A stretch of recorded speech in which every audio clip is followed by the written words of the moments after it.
मिलिए पुष्पेंद्र सिंह से।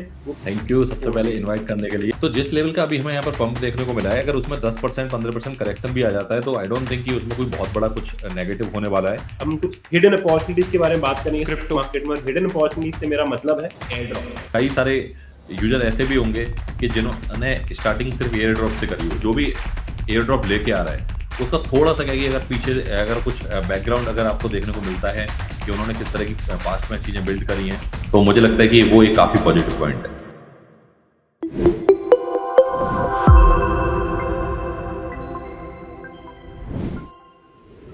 Welcome to कॉइनगेव daily, crypto का रियल डील पुष्पेंद्र सिंह के साथ। सुन लो क्रिप्टो वॉरियर्स, ये सिर्फ एक मार्केट अपडेट नहीं है, ये पूरे क्रिप्टो यूनिवर्स को हिला देने वाला एपिसोड रहने वाला है। बिटकॉइन ने $100,000 का लेवल तोड़ दिया है जैसे कुछ नहीं हुआ। मार्केट में आग लगी हुई है और सब लोग सांस रोक के वेट कर रहे हैं, ये बुल रन का ग्रैंड स्टार्ट है या मार्केट करेक्शन का काउंटडाउन। आज हमारे साथ है वो आदमी जो क्रिप्टो केओस को डिकोड कर सकते हैं, जिनका एक ट्वीट से मार्केट को हिला सकता है, क्रिप्टो का रियल रॉकस्टार पुष्पेंद्र सिंह। क्या हाल है सर? क्रिप्टो फैम आपका वेट करी थी बहुत टाइम से। मैं हूं आपका होस्ट और आज हम तोड़ेंगे ट्रेडिशनल इन्वेस्टिंग के सारे रूल। भूल जाओ boring crypto market lectures and updates, हम जा रहे हैं डीप क्रिप्टो के रैबिट होल में। मिलिए पुष्पेंद्र सिंह से, वो क्रिप्टो ऑरेकल जो मार्केट को प्रिडिक्ट नहीं रीशेप करते हैं। थैंक यू सबसे पहले इनवाइट करने के लिए। और काफी टाइम से हम प्लान आउट कर रहे थे, बट हो सकता है कि हम यहाँ पर 100K का ही वेट कर रहे हो और फाइनली 100K प्लस के ऊपर हम आपके साथ में कनेक्टेड हैं और बहुत अच्छा चल रहा है मार्केट, सब कुछ अच्छा है। और उम्मीद है कि इस पॉडकास्ट के अंदर बहुत कुछ लोगों को सीखने को मिलेगा। डेफिनेटली हमारी वही कोशिश रहेगी ताकि सब लोगों को हम अच्छे इंपैक्टफुल चीजें दे पाए जो एक्चुअली वो लोग अपनी जर्नी में यूटिलाइज कर सकते हैं, राइट। सो आपको थोड़ा सा और इंट्रोडक्शन देना चाहूंगा। इमेजिन करो एक टेक जीनियस जो ब्लॉकचेन की लैंग्वेज को अपनी मदर टंग की तरह बोलता है, 10 साल का सॉफ्टवेयर डेवलपमेंट का एक्सपीरियंस, मल्टीपल इंडस्ट्रीज ट्रांसफॉर्म करने का रिकॉर्ड्स और एक दिमाग जो क्रिप्टो केओस का हीट सीकिंग मिसाइल की तरह डिकोड करता है। स्मार्ट व्यू एआई के फाउंडर पुष्पेंद्र सिर्फ एक एनालिस्ट नहीं है, वो एक क्रिप्टो के आर्किटेक्ट है। सप्लाई चेन रेवोल्यूशन से लेकर डिसेंट्रलाइज्ड फाइनेंस स्ट्रेटजीज तक ये वो आदमी है जो कॉम्प्लेक्स टेक को स्ट्रेट अप मनी बना देता है। उनका YouTube और Twitter सिर्फ चैनल नहीं है, ये है क्रिप्टो के लाइव यूनिवर्सिटी जहां थाउजेंड्स लोग डिजिटल नॉइज को सीरियस वेल्थ में कन्वर्ट करते हैं। जब पुष्पेंद्र सिंह बोलते हैं मार्केट सुनता है, जब वो ट्वीट करते हैं ट्रेडर्स नोट्स लेते हैं। आईटी, ब्लॉकचेन और एआई इन्वेस्टमेंट स्ट्रेटजीज का फ्यूजन, ये सिर्फ फ्यूचर प्रेडिक्ट नहीं करता है, बिल्ड भी करता है ना। तो अब हम क्वेश्चन स्टार्ट करेंगे पुष्पेंद्र जी। तो हमारा जो सबसे पहला सेक्शन रहने वाला है वो बेसिकली मार्केट ट्रेंड्स और प्रेडिक्शंस के बारे में रहने वाला है, क्योंकि बिटकॉइन ने फाइनली $100,000 का लेवल तोड़ दिया। तो मेरा सबसे पहला सवाल आपका इसी से रिलेटेड रहने वाला है। बिटकॉइन ने $100,000 का लेवल क्रॉस तो कर दिया है और हर ट्रेडर के लिए, मेरे हिसाब से हर क्रिप्टो इन्वेस्टर के लिए ये एक ड्रीम मूवमेंट है। आपके हिसाब से अगला स्टेप $150,000 होगा या करेक्शन की पॉसिबिलिटी ज्यादा है? बिल्कुल।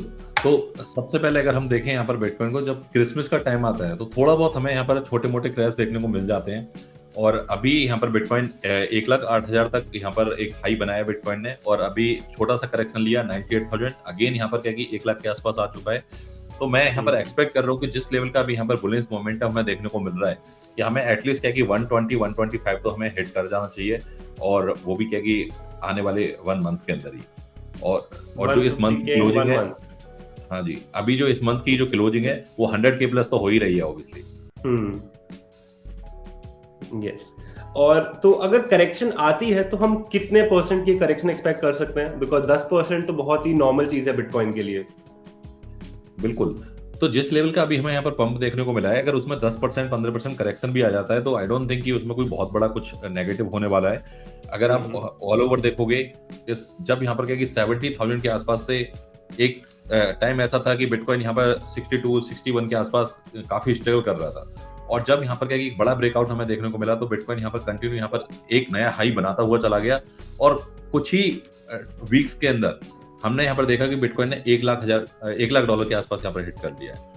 तो सेम जिस लेवल के ऊपर अभी मोमेंट चल रहा है, मार्केट चल रही है, प्लस में क्या कि जो हमें यहाँ पर पॉजिटिव मार्केट के अंदर जो बड़े बड़े इंस्टीट्यूशन है वो देखने को मिल रहा है। क्योंकि अगर हम माइक्रो स्ट्रेटजी की बात करें तो माइक्रो स्ट्रेटजी, माइकल सेलर, ये $1 लाख के आसपास भी बाई कर रहे हैं बिटकॉइन। तो मुझे लगता है कि यहाँ पर जो करेक्शन भी आएगा ना, अगर 10-20 हज़ार डॉलर का करेक्शन आता है, 10-20% से ज्यादा मैं यहाँ पर करेक्शन एक्सपेक्ट नहीं कर रहा। वर्स्ट टू वर्स्ट केस में 25%, क्योंकि आज के टाइम में जो बड़े बड़े इंस्टीट्यूशन है वो बैठे हुए हैं कि कब यहाँ पर क्या करेक्शन आए और कब हम यहाँ पर बाय करें। जैसे ही थोड़ा सा करेक्शन आता है, माइकल सेलर का ट्वीट आ जाता है कि हमने यहाँ पर इतने बीटीसी इतने प्राइस के ऊपर एक्यूमुलेट करे। और ब्लैक रॉक जैसे प्लेयर अब मार्केट के अंदर हैं। तो पहले क्या होता था कि एक रिटेल इन्वेस्टर के हाथ में मार्केट थी, तो रिटेल इन्वेस्टर क्या करता था, जब थोड़ा सा पैनिक हो जाता था तो बाकी की भी रिटेल इन्वेस्टर पैनिक हो जाते थे और कहीं ना कहीं प्राइस काफी नीचे तक चला जाता था। बट अब यहाँ पर वो इंस्टीट्यूशन का गेम है, स्टॉक मार्केट यहाँ पर अच्छी खासी क्रैश हुई है, उसके बाद में स्टॉक मार्केट को काफी टाइम लग जाएगा रिकवरी के लिए, लेकिन जो बिटकॉइन है उसने काफी रिकवरी यहाँ पर दिखानी स्टार्ट कर दी है और मुझे लगता है कि जो ये साइकिल होने वाली है वो डिफरेंट होने वाली है। ओके, सो अब डेफिनेटली 70,000 से 1 लाख की जर्नी मतलब बहुत ही फास्ट हुई है, कुछ हफ्तों के अंदर ही हम लोग पहुंच गए, जिसका लगा नहीं था कि सालों तक भी आ पाएगा, राइट। तो अब अगला सवाल आपसे ये है कि बिटकॉइन तो काफी हद तक भाग चुका है, लेकिन ऑल्ट कॉइन के सीजन का अभी भी इंतजार हो रहा है। आपको क्या लगता है, क्या ऑल्ट कॉइन्स अभी फटेंगे या फिर हमें थोड़ा और वेट करना पड़ेगा? बिल्कुल, तो अभी ऑल्ट कॉइन के अंदर अगर हम बात करें तो कुछ ही कॉइन्स को छोड़ के अगर हम देखें, बाकी कॉइन्स के अंदर वो मोमेंटम नहीं आया जो 10x 50x 100x वाला जो एक सीन चलता है मार्केट के अंदर, कि आज आपने देखा वो कॉइन $1 का और कल को आप देख रहे हो उस कॉइन को $7 का हो गया, $8 का हो गया। तो वो अभी सीन हमें देखने को नहीं मिला है। इनफैक्ट क्या है कि जो अभी सेकंड नंबर का कॉइन इथेरियम की मैं बात करूं, क्योंकि हमेशा कहते हैं कि अगर बिटकॉइन गोल्ड है तो इथेरियम सिल्वर है, उसके अंदर भी बहुत बड़ा मूवमेंट हमें देखने को नहीं मिल रहा है। बाकी काफी सारे प्रोजेक्ट ने काफी अच्छा किया, जैसे हम बात करें सोल की, बीएनबी की, सुई कॉइन की, ऐसे कॉइन काफी अच्छा यहाँ पर ऑलरेडी परफॉर्म कर रहे हैं। बट जो एक रियल वाला जो ऑल्ट सीजन है, मुझे लगता है कि उसके अंदर अभी टाइम लगेगा, क्योंकि जैसे ही बिटकॉइन यहाँ पर एक थोड़ा सा अपने कूल मोड के अंदर आएगा कि यहाँ एक स्टेबिलिटी शो करेगा, हो सकता है 130 के ऊपर जाके स्टेबल हो जाए, 150 के ऊपर जाके स्टेबल हो जाए, तो शायद हो सकता है जो बिटकॉइन की डोमिनेंस है वो थोड़ी सी गिरेगी और हमें लगता है कि उस टाइम हम थोड़ा सा यहाँ पर क्या कि एटलीस्ट ये मूवमेंट ये एक्सपेक्ट कर सकते हैं कि बिटकॉइन के अंदर से लोग प्रॉफिट बुक करेंगे और कहीं ना कहीं वो प्रॉफिट को यहाँ पर ऑल्ट्स के अंदर डाइवर्ट करेंगे। अभी भी लोग यहाँ पर क्या कि बिटकॉइन के अंदर ज्यादा बुलिश हैं और बिटकॉइन के जो बड़े बड़े इंस्टीट्यूशन है वो भी बिटकॉइन के ऊपर ज्यादा फोकस कर रहे हैं, वो अभी ऑल्ट के ऊपर नहीं कर रहे हैं। बट एक टाइम में ऐसा आएगा कि जब जैसे गोल्ड बहुत महंगा हो गया तो लोगों ने क्या कि सिल्वर बाय करना स्टार्ट कर दिया, तो सेम इस तरह की चीजें हमें देखने को मिलेंगी, बट उसके अंदर थोड़ा सा भी हमें पेशेंस रखना पड़ेगा। इसी से आपका अगला सवाल है कि आपकी लिस्ट में वो कौन से 3 ऑल्ट कॉइन्स है जो आप होल्ड कर रहे हैं पर्सनली? बिल्कुल, अभी यहाँ पर मेरा फोकस बीजीबी के ऊपर है। बीजीबी बिटकेट का नेटिव टोकन है और मैं सुई के ऊपर काफी बुलिश हूँ। मुझे लगता है कि यहाँ पर आने वाले टाइम के अंदर जिस लेवल के ऊपर सुई ने यहाँ पर पॉजिटिव माहौल बनाया है, क्योंकि आप देखो $0.7 का कॉइन अभी $4 के आसपास आ चुका है और मैं यहाँ पर एक्सपेक्ट कर रहा हूँ कि एटलीस्ट 2 डिजिट के आसपास ये कॉइन पहुंचेगा।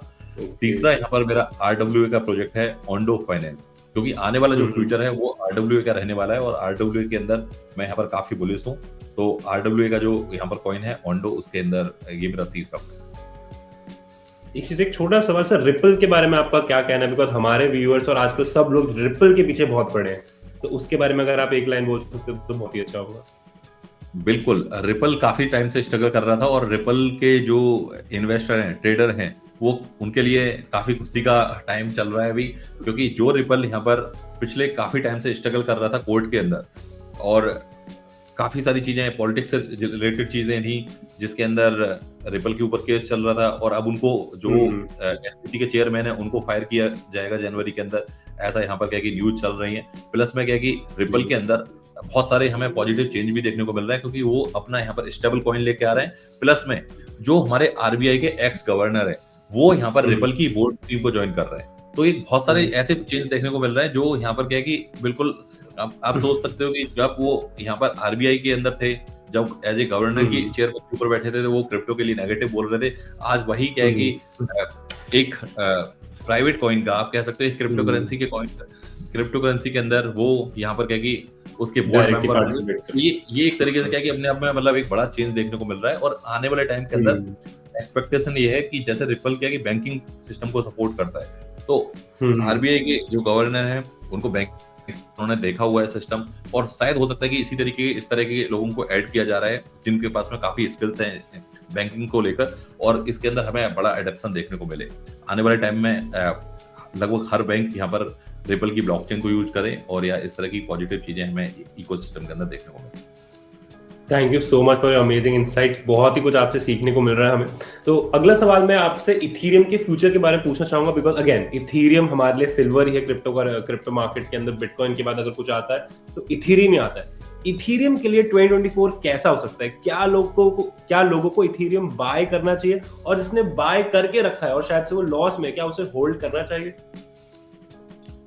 बिल्कुल, मुझे लगता है कि लॉस में तो बहुत ही कम लोग होंगे, क्योंकि अगर हम इथेरियम का लास्ट टाइम का भी ऑल टाइम देखें तो लगभग उसी के आसपास यहाँ पर अभी भी चल रहा है।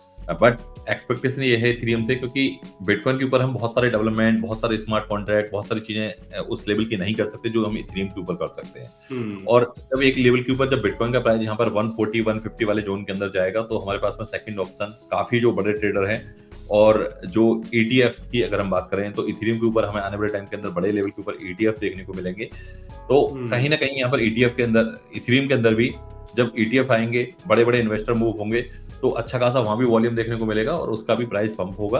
बट शॉर्ट टर्म में अभी ज्यादा मूवमेंट नहीं है और आने वाले टाइम के अंदर डेफिनेटली हम इसको देखेंगे कि इसके अंदर एक अच्छी रैली देखने को मिलेगी। अभी मुझे लगता है कि इसको होल्ड करना चाहिए और अक्यूमुलेट करना चाहिए, बट इसको ऐसे एक्सपेक्ट नहीं कर सकते यहाँ पर 10x 20x, क्योंकि वो चीज क्या है कि लो कैप कॉइन्स के अंदर हो सकती है, क्योंकि लो कैप कॉइन्स के अंदर रिस्क रहता है, रिवॉर्ड रहता है। बट जब आप गोल्ड बाय कर रहे हो, सिल्वर बाय कर रहे हो, तो वहां पर एक जो स्पीड रहती है वो उसी हिसाब की रहेगी, क्योंकि आपका जो मार्केट है वो लार्ज कैप कॉइन्स है और उसके अंदर बड़े बड़े इन्वेस्टर हैं और रिस्क भी वहां पर उस लेवल के ऊपर कम है।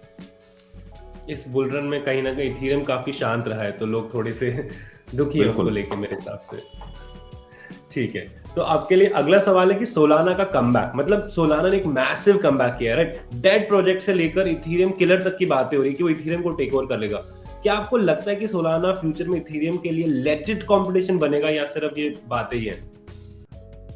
नहीं, अगर हम ग्राउंड लेवल पर देखें, जिस लेवल के ऊपर सोलाना के ऊपर हमें मीम कॉइन देखने को मिले हैं, जिस लेवल के ऊपर सोलाना के इकोसिस्टम के ऊपर हमें डेली बेसिस के ऊपर एक डेवलपमेंट देखने को मिल रहा है। इनफैक्ट जो सोलाना की जो डेवलपमेंट कम्युनिटी है, जो डेवलपर सोलाना के, आज भी मैं मलेशिया बेस्ड हूँ, मलेशिया के अंदर कई सारी यूनिवर्सिटी के साथ में टाई अप किया हुआ है सोलाना ने, और वहां पर क्या कि वो कहीं ना कहीं कुछ हैकाथन चलाते रहते हैं, प्रोजेक्ट बिल्ड करवा रहे हैं, बहुत सारी चीजें वो कंटिन्यू लगे हुए थे पूरी बेयर मार्केट के अंदर। तो मुझे लगता है कि ये जो पूरा प्लान है उनका बहुत पहले से था कि जब यहाँ पर क्या बुल मार्केट जस्ट एक स्टार्ट होगा तो कहीं ना कहीं जो भी प्रोजेक्ट हैं, जो मीम कॉइन से लेके ये सारी चीजें कैसे कैसे हमें एग्जीक्यूशन करना है, और इनफैक्ट क्या कि FTX के बाद में काफी डैमेज हुआ था सोलाना, उसको बहुत अच्छे से कम बैक किया है और अभी भी क्या कि यहाँ पर ऑल टाइम हाई के काफी नियर है और एक ऑल टाइम हाई तो ऑलरेडी बना दिया है, जो पुराना ऑल टाइम हाई था वो ब्रेक कर दिया है और अभी मुझे लगता है कि कम से कम इसके अंदर पोटेंशियल है कि 2x 3x तो बहुत इजीली हो जाएगा, ये थोड़ा सा भी मार्केट अगर यहाँ पर सही रही तो। Okay, thank you so much. Solana में काफी ताकत लग रही है अभी। सो मेरा पर्सनली सोलाना काफी फेवरेट है, बिकॉज इस तरीके से इसके ऊपर मीम कॉइन्स बन रहे हैं, बहुत ही, मतलब मीम कॉइन मार्केट तो आग लगा चुका है at this point of time, मुझे लग रहा है। बिल्कुल बिल्कुल। ठीक है, तो आपके लिए मेरा अगला सवाल यही है कि 2024-25 की अगर मैं बात करूं तो क्या आप मीम कॉइन्स में इन्वेस्ट कर रहे हैं, और आपके हिसाब से टॉप 3 कौन से मीम कॉइन्स हैं जो एक्चुअली मल्टी बैगर रिटर्न्स दे सकते हैं? बिल्कुल, तो मीम कॉइन्स के अंदर मेरा जो इन्वेस्टमेंट रहता है वो काफी कम रहता है और मैं हमेशा क्या है कि मीम कॉइन के रिस्क एंड रिवॉर्ड को समझता हूँ और मुझे लगता है कि ये हर यूजर को भी समझना चाहिए, क्योंकि मीम कॉइन के अंदर आप ऑब्वियसली क्या कि मल्टीपल एक्स कर सकते हो, बट वहां पर रिस्क भी वैसा ही रहता है। और मीम कॉइन्स का यहाँ पर सुपर साइकिल की भी बात हो रही है और काफी लोगों ने मीम कॉइन्स के अंदर अच्छा प्रॉफिट भी कमाया है, क्योंकि अगर आप ऑल ओवर देखोगे, जैसे हम बात करें डॉज कॉइन की, तो डॉज कॉइन सबसे पहला मीम है और जिसको पूरी तरीके से आप देखो इलॉन मस्क का पूरी तरीके से सपोर्ट है यूएस के अंदर। कभी हमने ऐसा सोचा था कि किसी गवर्नमेंट डिपार्टमेंट के अंदर एक क्रिप्टो कॉइन का या एक मीम कॉइन के नाम से एक डिपार्टमेंट होगा? यूएस के अंदर डॉज नाम से एक डिपार्टमेंट बन चुका है। तो कहीं ना कहीं एडप्शन बढ़ रहा है और काफी लोग इस चीज को समझ रहे हैं और डॉज का प्राइस भी देखोगे आप 0.08 से लेके अभी रिसेंट के अंदर हमने देखा 0.48 के आसपास तक, तो काफी एक्स यहाँ पर ऑलरेडी हुआ है। और जो इस तरीके के जो प्रोजेक्ट हैं वो कहीं ना कहीं जिनको आप कह सकते हो कि वो एक तरह से मीम के साथ में फंडामेंटल भी चीजों को कर रहे हैं, क्योंकि आने वाले टाइम के अंदर अगर हमें डॉज पे देखने को मिल गया ट्विटर के ऊपर, एक्स के ऊपर, तो एक बहुत बड़ा अचीवमेंट हो जाएगा। और जितना देख रहे हैं बड़े बड़े लोग एलोन मस्क से लेके ट्रम्प से लेके ये सब भी क्या कि कहीं ना कहीं मीम सपोर्टर रहे हैं एक टाइम के ऊपर। और आने वाले टाइम के अंदर जो ब्लू चिप वाले मीम टोकन है उनके अंदर अगर मैं देखूं तो मेरा डॉज कॉइन काफी फोकस्ड कॉइन है। इसके ऊपर मेरा जब से एलोन मस्क को मैंने देखा सपोर्ट करते हुए तो मैंने लॉन्ग टर्म की काफी बड़ी बाइंग करी हुई है। अपनी पर्सनल लेवल की मेरी होल्डिंग है डॉज कॉइन के अंदर, वो काफी है। दूसरा मैं देखूं यहाँ पर अगर बात करूं एक ऐसे प्रोजेक्ट की जिसके ऊपर अभी मुझे लगता है कि बॉटम के अंदर एंट्री बन सकती है, वो है फ्लॉकी। और शिबा इनू के अंदर अभी बड़ा पंप देखने को नहीं मिला है और काफी टाइम से शांत माहौल देखने को मिल रहा है। तो यहाँ पर मैं शिबा इनू को अभी नहीं अपनी लिस्ट के अंदर इंक्लूड करूंगा, लेकिन मैं पेपे कॉइन के अंदर इंक्लूड करूंगा क्योंकि पेपे के बारे में अभी रिसेंट के अंदर एलोन मस्क ने भी ट्वीट किया था। तो ये मेरे 3 ऐसे कॉइन है जो मीम कॉइन की लिस्ट वाले कॉइन। बाकी बहुत सारे ऐसे भी प्रोजेक्ट होते हैं जो आज सोलाना के ऊपर आए जिनके अंदर पैसा डाला 10x हो गया 20x हो गया, बट वो एक बिगिनर के लिए मेरे हिसाब से ठीक नहीं है क्योंकि वहां पर रिस्क बहुत ज्यादा है। कभी कभी ऐसा होता है हम टॉप पर फंस जाते हैं, वो 90% तक भी डाउन चला जाता है।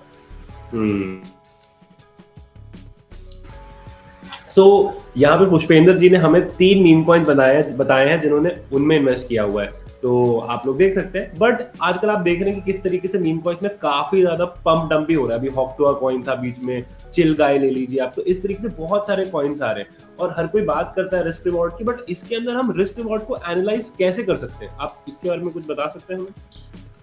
बिल्कुल। तो रिस्क रिवॉर्ड जनरली मैं कैसे कैलकुलेट करता हूँ अपना, और मैं अपने ऑडियंस को कैसे बताता हूँ उसके अकॉर्डिंग मैं एक्सप्लेन करना चाहूंगा। जैसे कि आपका पोर्टफोलियो है $1000 का। अब $1000 का पोर्टफोलियो है, आपने बहुत सारा पोर्टफोलियो डिवाइड किया हुआ है स्ट्रॉन्ग फंडामेंटल कॉइन्स के अंदर, लॉन्ग टर्म प्रोजेक्ट के अंदर, आप कुछ परसेंट से फ्यूचर ट्रेड कर रहे हो। तो यहाँ पर क्या कि आप अगर $1000 का पोर्टफोलियो है, आप यहाँ पर ऐसा रख लो कि मुझे क्या कि $40 या $50 ऐसे रखने हैं जिनके अंदर मुझे यहाँ पर एक रिस्क लेना है। डजंट मैटर वो फ्यूचर ट्रेड में ले रहे हो आप या ऐसे प्रोजेक्ट के अंदर डाल रहे हो जहां पर आपका जब आप पैसा उसके अंदर ट्रेड कर रहे हो या उसके अंदर क्या कि आप उस कॉइन को बाय कर रहे हो, तो आप ये सोच के बाय कर रहे हो या तो ये $10 मेरे यहाँ पर जाने की पॉसिबिलिटी बहुत ज्यादा है। अगर यहाँ पर ये कॉइन चल गया तो शायद ये $10 का मुझे $100 बना सकता है। तो रिस्क आपका पूरा ये है कि कैपिटल आपका जाने की पॉसिबिलिटी है, बट आप कैपिटल उसके अंदर उतना डाल रहे हो जितना अगर आपके पोर्टफोलियो के अंदर $10 चला भी जाएगा तो शायद आपके $1000 के पोर्टफोलियो के ऊपर ज्यादा इंपैक्ट नहीं आएगा।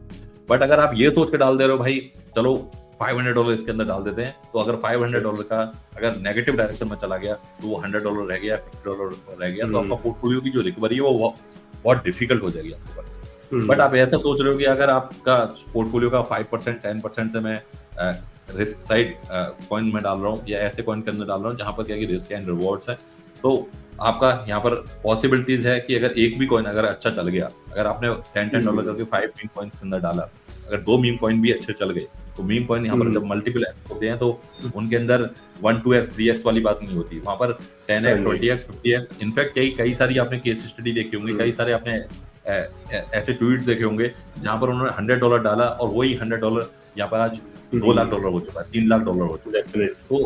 तो यही है कि मीम कॉइन्स के अंदर रिस्क एंड रिवॉर्ड मैं इस तरीके से कैलकुलेट करता हूँ कि अपने पोर्टफोलियो का एक छोटा सा एक ऐसा पोर्शन डालो कि अगर वो जाए भी तो आपके पोर्टफोलियो के ऊपर ज्यादा इम्पैक्ट ना आए। कहीं ना कहीं ऐसे पैसे लगाओ जिससे मतलब आपको फर्क ना पड़े, या फिर अपने प्रॉफिट्स का कुछ पार्ट उसके अंदर इन्वेस्ट करो, मेरे हिसाब से आप ये कहना चाहते हैं, राइट? बिल्कुल। तो वो ऐसा परसेंट होगा, अगर आपका प्रॉफिट चला भी जाएगा तो ज्यादा से ज्यादा ये होगा कि आपका प्रॉफिट चला गया, लेकिन जब आपका वो प्रॉफिट मल्टीप्लाई होगा तो शायद हो सकता है कि जितना फंडामेंटल प्रोजेक्ट आपको नहीं दे रहा, जितना आपको बिटकॉइन नहीं दे रहा, वो कॉइन आपको क्या है कि मीम कॉइन दे देगा। और काफी लोगों की मीम कॉइन ने लाइफ भी चेंज करी है। डेफिनेटली की है, बस थोड़ा सा रिस्क रहता है, बट आई थिंक अगर किसी के पास एक अच्छा कैपिटल है तो उसे डेफिनेटली मीम कॉइन्स में लगाना चाहिए। बिल्कुल। तो थैंक यू सो मच। अब हम अपने अगले सेक्शन की तरफ बढ़ते हैं। अब हम कुछ हिडन अपॉर्चुनिटीज के बारे में बात करेंगे स्टॉक मार्केट में। हिडन अपॉर्चुनिटीज से मेरा मतलब है एयर ड्रॉप्स। एयर ड्रॉप बहुत ज्यादा पॉपुलर हो रहे हैं, डॉग हो गया, पॉज हो गया, सीड जैसे एयर ड्रॉप ने धमाका मचाया हुआ है मार्केट में। आपके रेडार पर नेक्स्ट बिग एयर ड्रॉप कौन सा है? बिल्कुल, जिस लेवल के ऊपर अभी हम एयर ड्रॉप देख रहे हैं मार्केट के अंदर, और कई सारे यूजर ऐसे भी होंगे कि जिन्होंने स्टार्टिंग सिर्फ एयर ड्रॉप से करी होगी। सबसे पहले जब हम एयर ड्रॉप की बात करें तो जैसे हमने यूनिस्वैप का एयर ड्रॉप देखा था, जिसके अंदर अगर आपने इथेरियम के ऊपर कोई स्वैप भी किया हुआ है तो आपको 4 लाख रुपए का एयर ड्रॉप मिला था, और वो 4 लाख का एयर ड्रॉप से अगर किसी ने क्रिप्टो जर्नी स्टार्ट करी होगी तो आज उसका पोर्टफोलियो काफी बड़ा होगा। फिर 1 इंच का एयर ड्रॉप आया, ऐसे ही कंटिन्यू यहाँ पर बहुत सारे एयर ड्रॉप हमने पास्ट के अंदर देखने को मिले। अभी हाइपर लिक्विड का बहुत बड़ा एयर ड्रॉप आया, जिसके अंदर क्या है कि उन्होंने कम्युनिटी को पहले रखा और कम्युनिटी को बहुत बड़े लेवल के ऊपर एयर ड्रॉप दिए। तो सेम मुझे लगता है कि अभी जो वॉलेट्स के ऊपर जो हम डिसेंट्रलाइज जितने भी वॉलेट्स हैं उनके अंदर अगर हम यहाँ पे स्वैप कर रहे हैं कोई चीज, तो कहीं ना कहीं हमें उनके ऊपर डेफिनेटली एयर ड्रॉप मिलेंगे।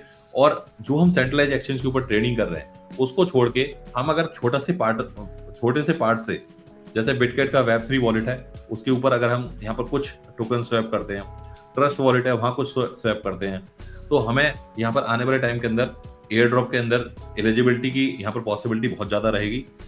आने वाले टाइम के अंदर ऑक्टो वॉलेट है, ऑक्टो वॉलेट का हमें आने वाले टाइम के अंदर एक एयर ड्रॉप देखने को मिलेगा जहां तक पॉसिबिलिटीज है, क्योंकि जैसे उन्होंने इस प्रोजेक्ट को बिल्ड किया है वो हाइपर लिक्विड के ऊपर बिल्ड किया है, और हाइपर लिक्विड का एक एयर ड्रॉप बहुत सक्सेसफुल रहा है। आने वाले टाइम के अंदर हमें इस तरीके के एयर ड्रॉप जरूर देखने को मिलेंगे, बट अभी कौन सा है, बिल्कुल कौन सा स्पेसिफिक आने वाला है वो कहना मुश्किल है, क्योंकि जब एयर ड्रॉप, बट आप ये कि अपना काम करते रहो, उसको स्वैप करते रहो, हंटिंग करते रहो, बट कहीं जो सक्सेसफुल होगा उसका बेनिफिट आपको मिलेगा। बहुत सारे एयर ड्रॉप क्या कि 90% एयर ड्रॉप ऐसे होते हैं जहां पर कम्युनिटी बहुत ज्यादा कुछ नहीं अर्न कर पाती, जैसे टेलीग्राम की एयर ड्रॉप करे। तो नॉट कॉइन का एयर ड्रॉप काफी सक्सेसफुल रहा, लेकिन उसके बाद कॉम्बैक और ये सब उस लेवल के ऊपर नहीं सक्सेस हो पाए और उसका टाइम भी वेस्ट हुआ। तो क्या कोई तरीका है इनको आइडेंटिफाई करने का? आजकल तो हर कोई अपना कॉइन निकाल रहा है टेलीग्राम ऐप के थ्रू, तो काफी इजी हो गया है, राइट? तो हर कोई कर रहा है, तो कैसे हम लोग आइडेंटिफाई कर सकते हैं, या फिर उसको आइडेंटिफाई कर पाना ऑलमोस्ट इम्पॉसिबल है? नहीं, आइडेंटिफाई किया जा सकता है, जैसे कि हमें यहाँ पर देखना होता है कि कम्युनिटी किस प्रोजेक्ट की स्ट्रांग है। जैसे आप देखोगे सारे प्रोजेक्ट ऐसे आ रहे हैं जिनका ट्विटर फॉलोअर बहुत अच्छा है, सोशल मीडिया बहुत अच्छा है, ग्राउंड लेवल के ऊपर बहुत कुछ काम कर रहे हैं, और जब कम्युनिटी स्ट्रांग होती है तो वो कम्युनिटी कहीं ना कहीं उस कॉइन को ऊपर लेके जाती है, और जिनकी कम्युनिटी नहीं है वो कॉइन चल नहीं पाते बहुत लंबे टाइम के हिसाब से वो चल नहीं पाते। उसका रीजन यही होता है कि अल्टीमेटली जब कम्युनिटी का सपोर्ट नहीं मिलेगा तो होगा कि कॉइन के अंदर कोई बात ही नहीं कर रहा होगा पॉजिटिव डायरेक्शन में, तो उसके अंदर वो सस्टेन नहीं कर पाते। फिर कम्युनिटी के अंदर बिल्डर भी होते हैं जो उस कॉइन के ऊपर कुछ बिल्ड कर रहे हैं, उस प्रोजेक्ट के ऊपर कुछ बिल्ड कर रहे हैं, उसको आगे लेके जा रहे हैं। तो कम्युनिटी का सपोर्ट और कम्युनिटी किस लेवल की है वो देखना बहुत इंपॉर्टेंट है। प्लस में क्या है कि जो भी उस टीम को की कम्युनिटी है या जो भी एयर ड्रॉप लेके आ रहा है उसका थोड़ा सा क्या है कि अगर पीछे अगर कुछ बैकग्राउंड अगर आपको देखने को मिलता है कि उन्होंने किस तरह की पास्ट में चीजें बिल्ड करी हैं, तो मुझे लगता है कि वो एक काफी पॉजिटिव पॉइंट है। ठीक है, थैंक यू सो मच। बहुत ही मतलब मुझे तो बहुत कुछ सीखने को मिल रहा है, हमारे ऑडियंस को भी सब कुछ समझ में आ रहा है, and they are learning a lot of these things, क्योंकि ये सारी चीजें आई थिंक हमारे ही क्वेश्चंस हैं जो हमारे व्यूअर्स हमें शेयर करते हैं। ये सब देख के हम लोगों ने सारे के सारे क्वेश्चन आपके सामने रखे हैं ताकि सब लोगों को एक्चुअल में समझ में आ पाए कि उनको क्या करना है और कैसे करना है। तो मेरा अगला जो क्वेश्चन है कहीं ना कहीं एक चैलेंज रहने वाला है आपके लिए, उसको हम लोग बोलेंगे मीम कॉइन चैलेंज। अगर मैं आपको एक सवाल दूं जैसे कि डोजे कॉइन, शिबा या पेपे, अगर आपको इनमें सिर्फ एक कॉइन पिक करना है तो आप क्या चूज करेंगे? मैं डॉज कॉइन पिक करूंगा यहाँ पर। So, मेरा सवाल आपसे ये अगला कि कम्युनिटी स्ट्रेंथ के हिसाब से डोजे, शिबा और पेपे को आप कैसे कंपेयर कर सकते हैं? डॉज की कम्युनिटी एक बड़े लेवल की, क्योंकि डॉज काफी पुराना कॉइन है, प्लस में क्या कि यहाँ पर एलोन मस्क का इसको रेगुलर सपोर्ट मिलता रहता है, और अभी तक अगर प्राइस वाइज बात करोगे हर तरह से अगर हम देखें तो डॉज का जो इकोसिस्टम है वो काफी बुलिश है, तो इसलिए क्या कि यहाँ पर डॉज के लिए एक अलग लेवल का सपोर्ट है। ठीक है, तो आई थिंक सब लोग को पता है कि डोजे में, और मुझे भी डोजे में इन्वेस्ट करना पड़ेगा आई थिंक, अगर आप बोल रहे हैं तो ठीक है। तो इसके बाद हमें काफी लोगों का ये सवाल आया था, बिकॉज जैसे कि इंडिया में जानते हैं हर किसी के पास लाखों रुपए नहीं है इन्वेस्ट करने के लिए, हर कोई छोटे लेवल से शुरू करना चाहता है। एक रिटेल इन्वेस्टर के पास अगर सिर्फ 10,000 रुपए है तो आप उसको कहाँ इन्वेस्ट करने की एडवाइस देंगे? बिल्कुल, अगर कोई 10,000 रुपए लेके आता है मेरे पास में, आप और तो उसके लिए क्या एडवाइस होनी चाहिए, आपका क्वेश्चन ये है। मैं इसको क्या कि थोड़ा सा क्या डिटेल में बताऊंगा। जैसे क्या होता है कि मार्केट के अंदर बहुत सारे यूजर क्या करते हैं, वो एक ही कॉइन के अंदर इन्वेस्ट कर देते हैं सारा। जैसे 10,000 रुपए लिए, वो 10,000 एक कॉइन के अंदर डाल दिए। अब हो सकता है कि जब मार्केट यहाँ पर ऊपर डायरेक्शन में जाती है और जब एक ऑल्ट सीजन आता है या एक मार्केट के अंदर बुल रन आता है, तो जरूरी नहीं है कि जो आपका सिलेक्टेड कॉइन है वो अप हो। जैसे आप देखो कि सोलाना कहाँ से कहाँ पहुंच गया इस मार्केट के अंदर, लेकिन इथेरियम के अंदर बड़ा मूवमेंट देखने को नहीं मिला। तो आपको हमेशा क्या है कि सबसे पहले चीज क्या करनी चाहिए, अपने पोर्टफोलियो को डाइवर्सिफाई करना चाहिए। अगर आपके पास में 10,000 है तो 10,000 को आप ब्रेक कर दो एटलीस्ट क्या है कि 7 to 8 कॉइन्स के अंदर। आप 1200 करके ऐसे करके आप ब्रेक कर दो। तो अब इसमें क्या होगा, आपके पास में एक अपॉर्चुनिटी रहेगी कि आपका एक कॉइन पंप नहीं हुआ तो दूसरा होगा।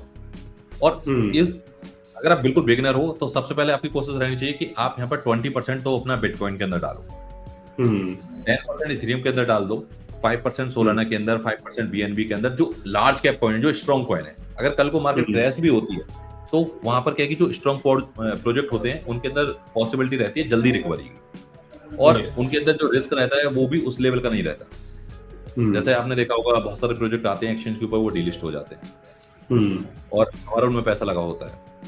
तो आप क्या कि 30% पोर्टफोलियो एटलीस्ट वो लार्ज कैप कॉइन के अंदर, ऐसे कॉइन्स के अंदर प्रोजेक्ट रख दो कि जहां पर आपको पता है ये ब्लू चिप है और ये मेरे लॉन्ग टर्म वाले प्रोजेक्ट है। 20% आपका जो जैसे ओंडो फाइनेंस मैंने बताया, ऐसे प्रोजेक्ट जो क्या कि लार्ज कैप से थोड़ा सा ऐसी कैटेगरी के अंदर है जहां पर बहुत पॉजिटिव बात हो रही है, और वो जो प्रोजेक्ट कुछ ना कुछ कर, जैसे हम इंडिया के प्रोजेक्ट की बात करें, पॉलीगन काफी अच्छा काम कर रहा है। इंडिया का नाम देश विदेश में आज के टाइम में कहीं कोई बात होती है तो सबसे पहले बात होती है।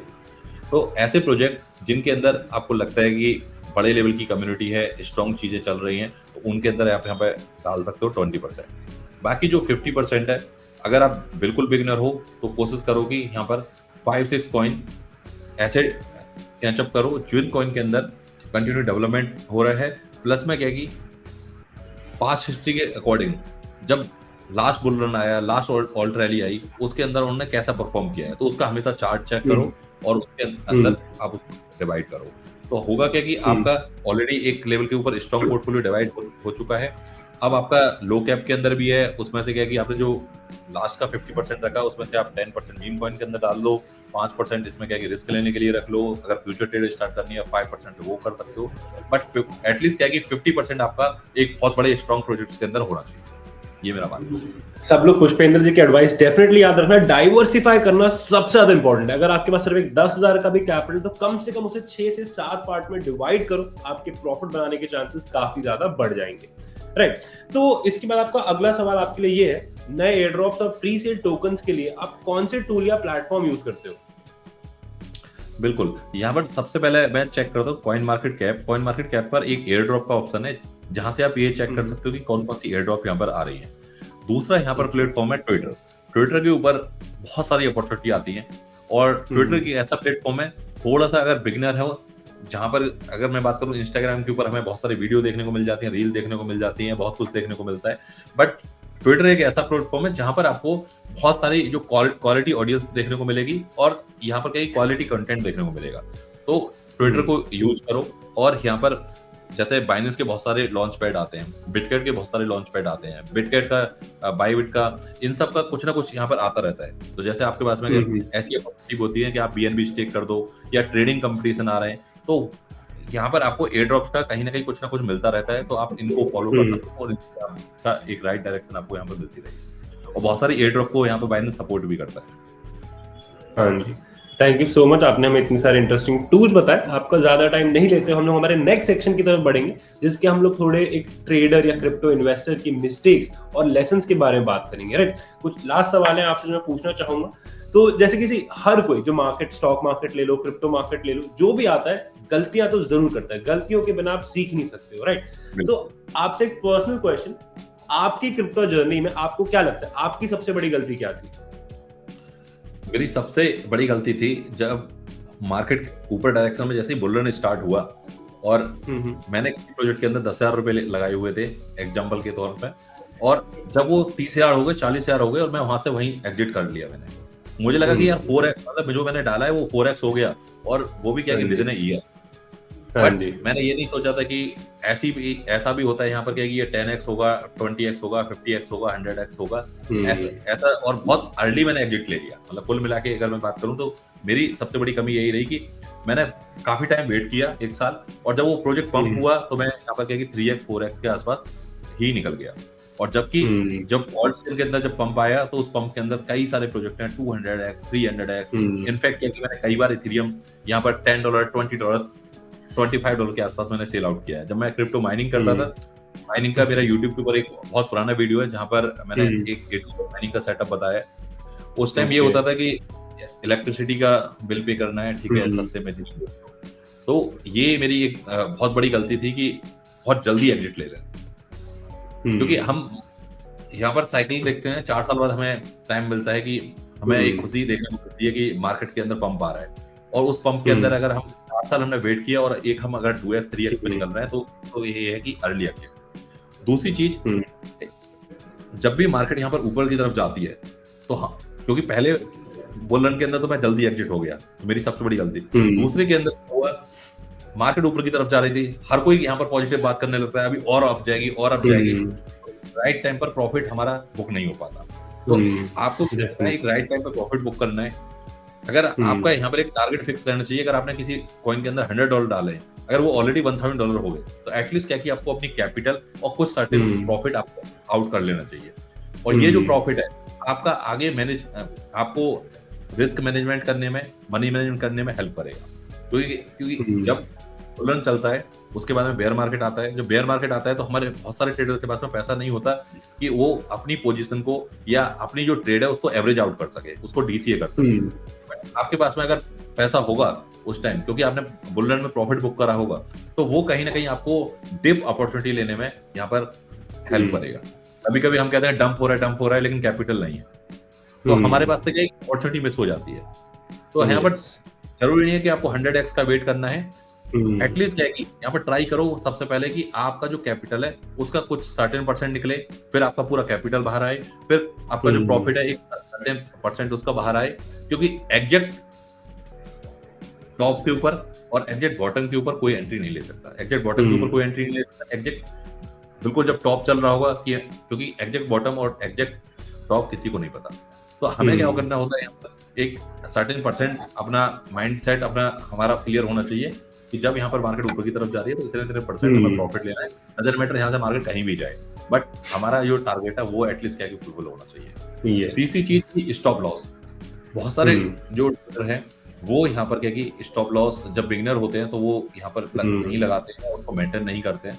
तो अगर आप फ्यूचर ट्रेड कर रहे हो तो फ्यूचर ट्रेड के अंदर तो ट्रेड ओपन करते ही विद इन फ्यू सेकंड आपका स्टॉप लॉस होना ही चाहिए। अगर स्पॉट ट्रेड कर रहे हो तो वहां पर भी आपका स्टॉप लॉस होना चाहिए। पर स्टॉप लॉस स्पॉट के अंदर ये होता है कि चलो आपका गलती से इस साल आपका नहीं सेल हो पाया तो आप कुछ टाइम होल्ड कर सकते हो, बट फ्यूचर के अंदर अगर आपका एक स्टॉप लॉस नहीं है तो आपके पोर्टफोलियो खत्म कर सकते हो। तो थर्ड मिस्टेक मेरी यहाँ पर। फोर्थ ये है कि आप किस प्लेटफॉर्म को चूज कर रहे हो। हमेशा कभी भी क्या है कि एक ही प्लेटफॉर्म के ऊपर सारी मनी मत रखो। कितना भी स्ट्रॉन्ग प्रोजेक्ट, कितना भी स्ट्रॉन्ग एक्सचेंज है, कितना भी स्ट्रॉन्ग प्रोजेक्ट है, अगर आपने एक ही जगह आपने पैसा लगा दिया और एक ही एक्सचेंज के ऊपर रख दिया, अगर उस एक्सचेंज को कल को कुछ होता है तो वहां पर क्या कि आपकी पूरी मनी यहाँ पर जा सकती है। इनफैक्ट हमने वजीरेक्स के केस में देखा, बहुत सारे कमेंट्स ऐसे आते हैं कि हमारा सारा पोर्टफोलियो वजीरेक्स के ऊपर था। अगर आपका अगर आपने कितनी भी अच्छे आप ट्रेडर हो, कितनी भी अच्छी आपकी स्किल्स हैं, आपने एक गलत प्लेटफॉर्म के ऊपर मनी रख दी और या फिर एक ही जगह रखी तो कहीं ना कहीं आप यहाँ पर एक बड़ा लॉस उठा सकते हो। तो हमेशा क्या कि अपने पोर्टफोलियो को एक्सचेंज के ऊपर भी डाइवर्सिफाई करके रखो।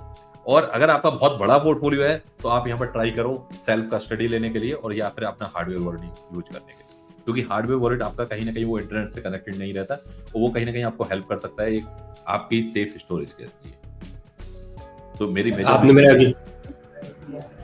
ठीक है, थैंक यू सो मच। आपने बहुत सारी चीजें हमें डिटेल में बताई हैं। आपने कहीं ना कहीं मेरे अगले 2 सवालों का भी जवाब इसी के अंदर दे दिया है, क्योंकि मेरा अगला सवाल था वजीरेक्स को लेके, क्योंकि वजीरेक्स ने अपना टोकन लॉन्च किया है और आपने तो देखा ही है कल उसका प्राइस क्रैश कर गया है और बाइनेंस ने बोला है कि डीलिस्ट होगा। तो आपको क्या लगता है, फंड्स आने वाले हैं वापस या भूल जाए? अभी यहाँ पर यूजर ऐसी कंडीशन के अंदर है, अगर जब भी डीलिस्ट का अनाउंसमेंट होता है तो जनरली हम उस कॉइन से एग्जिट कर जाते हैं, बट वजीरेक्स के ऊपर अभी ट्रेड चल रही है। प्लस में क्या कि वहां पर एग्जिट करने का कोई तरीका नहीं है। जो लोग WRX के अंदर फंसे हुए हैं तो वो वजीरेक्स प्लेटफॉर्म के ऊपर तो एग्जिट नहीं कर सकते ऑब्वियसली, बट बाइनेंस के ऊपर डीलिस्ट हो जाएगा तो ये कहीं ना कहीं बहुत नेगेटिव इम्पैक्ट हो रहा है इससे। और मुझे लगता है कि इसकी रिकवरी नेक्स्ट टू इम्पॉसिबल है, क्योंकि बाइनेंस जिस टोकन को डीलिस्ट करता है उसको दोबारा लिस्ट नहीं करता। और बड़े प्लेटफॉर्म से बाइनेंस इतनी बड़ा लिक्विडिटी प्रोवाइडर है, अगर वहां से ये टोकन लिस्ट हो रहा है, डीलिस्ट हो रहा है, तो कहीं ना कहीं ये एक पूरी कम्युनिटी के लिए काफी नेगेटिव, जो कम्युनिटी ऑलरेडी इंपैक्टेड थी, अब यहाँ पर कल ही की डेट में ही 60% टोकन डाउन हो गया। तो ये बहुत बड़ा इम्पैक्ट है इंडियन क्रिप्टो कम्युनिटी के। इंडियन इन्वेस्टर्स ऑलरेडी थोड़े हेजिटेंट रहते हैं क्रिप्टो मार्केट में पैसा लगाने के लिए, और इसके बाद तो मुझे लग रहा है काफी लोग डिमोटिवेट हो जाएंगे। बिल्कुल, काफी लोग हो चुके हैं, और शायद एक कभी-कभी क्या होता है कि देखो ये लर्निंग लेसन भी होते हैं। एफटीएक्स एक्सचेंज था, इतना बड़ा एक्सचेंज था, सेकंड नंबर का एक्सचेंज चल रहा था, लेकिन जब हैक हुआ तो बहुत ट्रेडर इम्पैक्ट हुए उसके ऊपर भी। सेम चीज है कि यहाँ पर जो WRX, वज्रएक्स और इन सब से काफी यूजर यहाँ पर उन्होंने अपना एक लेसन भी लर्न किया है, और कहीं ना कहीं आने वाले टाइम के अंदर वो एक अच्छी यहाँ पर क्या कि जो उन्होंने मिस्टेक करी है उससे कहीं ना कहीं वो सीख के एक नया इन्वेस्टमेंट अच्छे तरीके से वो करेंगे, क्योंकि क्रिप्टो के अंदर कोई ना कोई गलती जरूर करता है। मेरी भी बहुत सारी गलती रही है, मैंने कई बार प्राइवेट कीज से लेके बहुत कुछ मैंने मिस किया है, बट वो सब लर्निंग लेसन। डेफिनेटली। तो यही मैं कहीं ना कहीं अपने व्यूअर्स से कहना चाहूंगा कि अपने पैसे जो है डिफरेंट एक्सचेंजेस में रखो, ट्रस्टेड एक्सचेंजेस में रखो, और अगर बहुत बड़ा ही अमाउंट है तो मैं कहीं ना कहीं बोलूंगा अपने हार्डवेयर वॉलेट में रखो संभाल। बिल्कुल, राइट।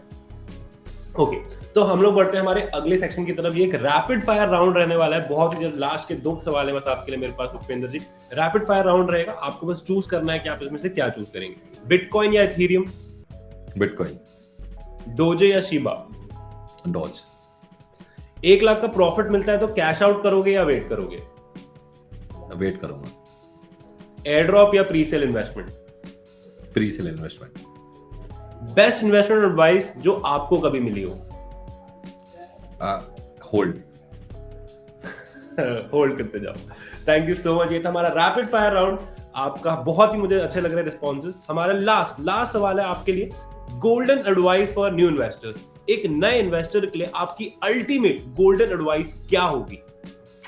बिल्कुल, सबसे पहली चीज है कि आप जब भी इस मार्केट के अंदर आ रहे हो या किसी भी मार्केट के अंदर, अगर आप रियल एस्टेट के अंदर इन्वेस्ट कर रहे हो, स्टॉक मार्केट के अंदर इन्वेस्ट कर रहे हो, या फिर क्या कि आप क्रिप्टो के अंदर, आपको एटलीस्ट क्या कि उसके इकोसिस्टम के बारे में बेसिक आइडिया जरूर होना चाहिए। क्योंकि आज कल को कोई न्यूज देखने को मिलती है कि बिटकॉइन हैक हो गया, ब्लॉकचेन हैक हो गई, तो ये जो न्यूज देखने को मिलेंगी तो आपको एटलीस्ट पता होना चाहिए कि भाई क्या ब्लॉकचेन हैक हो सकती है, क्या डिसेंट्रलाइजेशन है। तो ये अगर आपको बेसिक आइडिया होगा किसी भी मार्केट का, तो शायद हो सकता है कि कल को कोई न्यूज नेगेटिव आती है, कोई नेगेटिव बोलता है, या कहीं कुछ ऐसा होता है कि आपसे कोई प्राइवेट कीज मांगता है, आपका कोई एक्सेस मांगता है, कोई अनऑथराइज्ड ऐप का आप एक्सेस देते हो, तो उन सबको आपको एटलीस्ट क्या कि अगर आप बेसिक आइडिया होगा तो आप वो सारी मिस्टेक नहीं करेंगे। तो बेसिक चीजें आपको किसी भी इन्वेस्टमेंट में, कहीं भी इन्वेस्ट चाहे वो कहीं भी आप कर रहे हो, उससे पहले आप बेसिक नॉलेज जरूर लो। अगर आप नॉलेज नहीं लोगे तो कहीं ना कहीं वो नॉलेज लेने की कीमत चुकानी पड़ जाएगी, जैसे अभी वज्रएक्स इन्वेस्टर को चुकानी पड़ रही है। तो अगर आप पहले से ही आपको पता होगा कहाँ डाइवर्सिफाई करना है, ब्लॉकचेन कंसेप्ट क्या है, बेसिक कौन सा एक्सचेंज यूज करें, प्लस में क्या कि रिस्क क्या है, पास्ट अगर आप चार्ट देखोगे, आप कभी कभी ऐसा होता है कि आप देखो 20% मार्केट क्रैश हुई कि हम लिक्विडेट हो गए, लॉस। तो अगर आपको पता ही रहेगा कि मार्केट के अंदर ये वॉलेटाइल मार्केट है, ये इसका नेचर ही ऐसा है कि 10-20% यहाँ कुछ होता ही नहीं है, तो शायद हो सकता है कि आप उस चीज के अंदर आप पैनिक नहीं करोगे। बहुत सारे लोग क्या है पैनिक सेलिंग के चक्कर में वो काफी लॉस में क्रिप्टो सेल कर देते हैं, और मार्केट अप जाता है वो दोबारा बाय करते हैं, फिर कुछ ऐसा इवेंट होता है और वो काफी लॉस कर जाते हैं। तो मेरी एडवाइस यहाँ पर सबसे बड़ी यही रहेगी कि आप पहले लर्न करो फिर अर्न करो। सीखो गाइस। मैं हमेशा सबसे कहता हूँ, जो भी मुझे मिलता है, लोग रातों रात सपने देख के आते हैं कि स्टॉक मार्केट या क्रिप्टो मार्केट से रातों रात पैसा बनाएंगे, बट ऐसा नहीं होता है। वो जो आप सुनते हो वो 6 साल या 10 साल की मेहनत के बाद एक बार रातों रात पैसे बन जाते। तो सबसे पहले प्लीज सीखो। सब व्यूअर्स से मैं यही कहना चाहूंगा। And thank you so much Pushpendra ji, आपने इतनी सारी अमेजिंग इन्फॉर्मेशन दी है। पुष्पेंद्र जी, आज जो आपने इनसाइट्स दिए वो लिटरली प्राइसलेस थे। आपको सुन के लगता है कि क्रिप्टो की कॉम्प्लेक्सिटी सिंपल हो गई हमारे सारे के सारे व्यूअर्स के लिए गाइस। तो थैंक यू सो मच, आपने हमें इतनी सारी अमेजिंग इनसाइट्स दिए, हमें बहुत कुछ सीखने को मिला आपसे, एंड हमारे व्यूअर्स को भी बहुत ज्यादा मजा आने वाला है ये पॉडकास्ट। थैंक यू आपके सभी व्यूअर्स को, और उम्मीद करता हूँ कि एक अच्छी जर्नी स्टार्ट करेंगे क्रिप्टो के अंदर। और जब हम यहाँ पर नेक्स्ट पॉडकास्ट कर रहे होंगे तो यहाँ पर बिटकॉइन भी यहाँ पर बहुत अच्छा पंप हो रहा होगा, और हमारे जो व्यूअर हैं वो काफी जो बेसिक जो नॉलेज है उसको लेके काफी आगे बढ़ चुके होंगे। दोस्तों, आज के एपिसोड से आपने क्या सीखा हमें कमेंट में जरूर बताइए, और हम मिलेंगे अगले एपिसोड में जहां और भी सीक्रेट्स और एक्सक्लूसिव इनसाइट्स मिलेंगे। Stay tune, stay updated and keep learning, and हमारे चैनल कॉइन गेम डेली को सब्सक्राइब करना मत भूलना। तो अभी गाइस आपने देखा कि कितना इंसाइटफुल यहाँ पर कितना सब कुछ यहाँ पर डिस्कशन हुआ और ऐसे यहाँ पर कंटिन्यू और भी अपडेट्स आते रहेंगे और भी यहाँ पर क्या कि गेस्ट आते रहेंगे। तो यहाँ पर पॉइंट एक डेली को जाके आप यहाँ पर क्या कि सब्सक्राइब कर सकते हो, फॉलो कर सकते हो, जिससे कि आपको इस तरीके के नोटिफिकेशन मिलते रहें और यहाँ पर आप डेली बेसिस के ऊपर नई लर्निंग करते रहो। Thank you so much Pushpendra ji, बहुत ही अच्छा लगा आपसे बात करके, आपने हमें बहुत कुछ सीखने को मिला। तो मिलते हैं आपसे अगली बार हम जरूर, जब आपसे मौका मिलेगा। अगर आप कभी भी हमारे साथ पॉडकास्ट करना चाहें तो हमें जरूर बताइएगा।